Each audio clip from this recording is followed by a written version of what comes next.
Bonjour à tous et bienvenue au programme de cette nouvelle édition, la rencontre avec Sébastien Svetojevic, Chief Revenue Officer chez Ce Domicilier. L'occasion de nous présenter l'entreprise qui accompagne près de 15 000 entrepreneurs chaque année en leur proposant un service de domiciliation qui est censé leur faire gagner du temps, mais également leur faire gagner en productivité. Sébastien, bonjour. Bonjour. Merci beaucoup d'être présent aujourd'hui. Alors, la première question que j'ai envie de vous poser, ce sont les besoins relatifs à la domiciliation d'entreprise auxquels vous répondez depuis la création d'entreprise en 2016. Quels sont-ils ? Alors, Ce Domicilier en fait a répondu à plusieurs besoins et notamment en fait à digitaliser en fait le secteur de la domiciliation qui était assez ancien. C'était des acteurs plutôt des années 70 voire 80 et on a vraiment digitalisé tout le parcours et surtout numérisé le courrier. C'est vraiment cet aspect en fait qui a un peu changé la domiciliation. Donc, c'était le besoin premier auquel vous avez répondu. C'est ce qui a fait en fait un petit peu le renouveau en fait de la domiciliation. En fait, on a apporté vraiment cette dimension qui était assez différente. Avant, les gens se déplaçaient pour aller chercher leur courrier, et maintenant en fait, on a fait tout un parcours digital. Donc de la souscription en fait jusqu'à la gestion en fait de tout, et y compris du courrier, et à travers donc la numérisation. Ce qui fait que l'on peut vraiment se domicilier partout. Exactement, partout. Est-ce qu'on se domicilie de la même manière aujourd'hui qu'on le faisait en 2016 ? Alors oui et non. Oui pour les économies. L'économie de CFE, en fait, la CFE étant moins chère à Paris, par exemple, on peut gagner pas mal d'argent. 16% de CFE à Paris et 38% environ à Bordeaux. Et non, pourquoi ? Pour la séparation justement de la vie privée en fait et vie pro. Je pense que c'est le facteur qui a le plus changé là ces dernières années. Qu'attendent les entrepreneurs justement sur cette séparation entre vie pro et vie personnelle ? Alors si vous mettez votre siège social à votre domicile, c'est votre adresse personnelle en fait qui est exposée en fait. Donc vous pouvez avoir soit même des retours de clients, des retours de colis en fait, etc.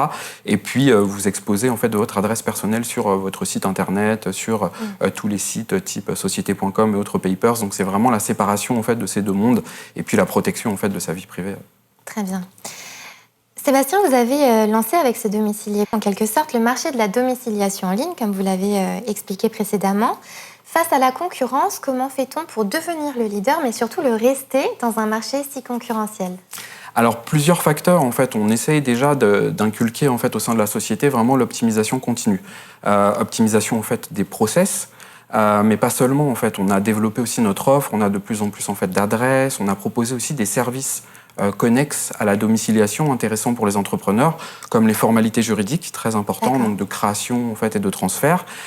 Très récemment, on a fait aussi de l'assistance juridique qui peut intervenir un petit peu avant la création, donc des conseils sur la forme juridique, par exemple. Et puis, on a d'autres choses comme les salles de réunion, par exemple, où on peut choisir donc de booker une salle 1 heure ou 2 si vous avez des rendez-vous avec des clients un peu stratégiques. Donc, in fine, en fait, on a réuni ces différents services pour avoir un service global et plus pratique pour tous les entrepreneurs. Une offre vraiment complète, pensée vraiment pour le quotidien des entreprises. Exactement. Votre secteur se digitalise, on entend parler de l'intelligence artificielle ici et là. Comment l'utilisez-vous aujourd'hui pour automatiser, sécuriser, voire personnaliser peut-être l'expérience de domiciliation sans jamais déshumaniser la relation client ? Bien sûr. Écoutez, c'est très intéressant. C'est vrai que c'est le sujet en fait numéro 1 au sein de Ce Domicilier. On le travaille de plusieurs façons en fait, de façon un peu globale sur toute la société. En fait, on met en place des process pour justement tester en fait avec l'IA, essayer de grosso modo, il y a trois axes d'amélioration. Soit on veut gagner du temps, soit on veut être plus performant, soit on veut se développer sur des sujets type, par exemple, l'international. L'international, là, l'IA nous permet de traiter plusieurs langues, etc. Donc, c'est vraiment on établit, grosso modo, une feuille de route sur laquelle, en fait, on va tester ces différents sujets. Et pour la relation client, par exemple, ça ne se substitue absolument pas, en fait, aux personnes. Ça nous permet, en fait, de traiter ce qu'on appelle le niveau 1. Donc les premières réponses et les premières questions, c'est plus à l'image des FAQ. En fait, on est en train de transformer en fait les FAQ, etc. On avait pas mal de guides et d'autres supports en fait qui permettaient d'aider les clients. Et grâce à l'IA, en fait, ça nous permet justement d'apporter des réponses un peu plus complètes, mais toujours en fait, on a ce niveau 2 qui nous permet de si vous avez un problème, en fait, on peut escalader et avoir quelqu'un derrière. En fait. Donc ce sera toujours en fait piloté par des humains de toute façon, en fait, mais ça nous permet vraiment d'être plus efficace, en fait. Plus efficace, et puis un autre point, la personnalisation, c'est l'une des clés pour nous. Il y a plusieurs verticales, plusieurs segments, plusieurs personnages chez ce domicilié, bien entendu, donc que ce soit par la forme juridique, type d'activité, etc. Et là, ça nous permet vraiment d'apporter une expérience 100% personnalisée qui part du contenu, du marketing, l'arrivée sur le site, mais également après, donc le service client, le service de courrier. Donc voilà, personnalisation, pas à 100%, mais on s'y approche. Bien poussé quand même. On s'y approche. En préparant cette édition, j'ai découvert que l'un de vos objectifs était de rendre vos clients heureux. Quels indicateurs non financiers est-ce que vous suivez pour jauger la satisfaction de vos clients, mais également pour rester le leader ? Alors, très intéressant. En fait, au sein déjà du pôle Care, on a bien sûr des métriques type CSAT qui nous permettent en fait de mesurer au global un peu de prendre le pouls des clients, mais on est aussi très vigilant en fait sur tous les avis vraiment qui nous sont remontés. On a un channel Slack qui nous remonte en fait à toutes les équipes en fait. D'accord. Donc comme ça tout le monde peut prendre connaissance en fait de ces retours. On a des réunions aussi hebdomadaires sur lesquelles en fait on travaille, et on est aussi hyper vigilant en fait avec nos très bons clients, nos partenaires. On a un écosystème assez fort, en fait, on a des partenariats clés et ça nous permet aussi de voir en fait quel est le retour en fait de nos partenaires sur nos différents services, et tout ça nous permet d'avoir un peu de jauger un peu cette satisfaction. On a aussi un indicateur qui nous est un peu propre.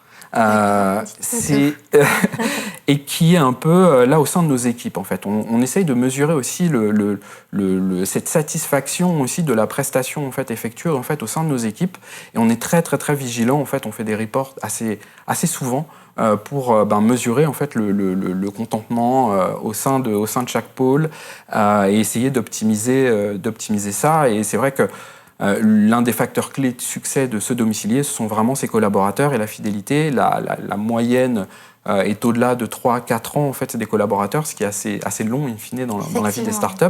Et à travers ça, en fait, tout ce prisme, en fait, ça nous permet de mesurer l'efficacité aussi de nos clients. Ok, des équipes satisfaites font des clients satisfaits également. Exactement. Alors, dernière question, Sébastien, si vous pouviez soumettre une proposition de loi pour faire évoluer le cadre de la domiciliation d'entreprise, quel en serait l'article 1 ? Alors, si je puis me permettre, je vais en faire 2. L'article 1, ce serait sur l'harmonisation en fait, du KYC. C'est vrai que c'est une activité très réglementée, la domiciliation, et si demain, par exemple, vous devez créer une société, vous allez avoir besoin aussi d'une banque, potentiellement en fait, d'un expert comptable, et vous devez passer en fait, par toutes ces étapes, donc de valider pièces d'identité, justificatifs de domicile, etc. Et un peu à l'image de l'identité numérique, nous prônerons, si besoin, justement cette notion en fait, d'une identité numérique pour les entreprises aussi, et qui leur permettrait en fait de faciliter justement la création de ces différents services. On se rend compte, on a des partenariats très forts en fait avec des banques, et on a quasiment en fait le même KYC en fait, mais c'est un parcours quand même qui est assez long, comme très réglementé en fait pour les clients, donc ce sera un gain de temps pour tous. Ça, c'est vraiment le premier point. Et le deuxième point, c'est dans une dimension en fait internationale. Si demain en fait on doit avoir une activité, nous ça a été le cas pour ce domicilié, on est aussi présent en Belgique, on a créé en fait une structure, une filiale aussi pour la Belgique. Et un peu à l'image de ce qui a été fait pour le dépôt de marque et le système de Madrid, si demain vous voulez déposer une marque à l'international, vous pouvez le faire via ce système de Madrid sur 130 pays. Donc pas l'idée de créer une boîte dans 130 pays, mais au moins à minima en fait en Europe, d'avoir la possibilité au moment où vous établissez votre siège social de pouvoir avoir des entités en fait dans différents pays, peut-être 4 ou 5. Parce que là, vous êtes obligé de refaire en fait le dispositif en fait à chaque fois. Bien sûr, oui. Donc ça faciliterait vraiment le développement à l'international des entreprises. Tout à fait. Eh bien, l'avenir nous dira si ces propositions de loi verront un jour le jour. Sébastien, merci beaucoup pour cette mise en lumière de la domiciliation d'entreprise d'aujourd'hui, mais surtout de demain. Une domiciliation d'entreprise pensée avec transparence, responsabilisation, développement et performance, toujours au service des entreprises que vous accompagnez. Merci à vous. C'est ainsi que s'achève cette édition. À très bientôt pour de nouvelles rencontres.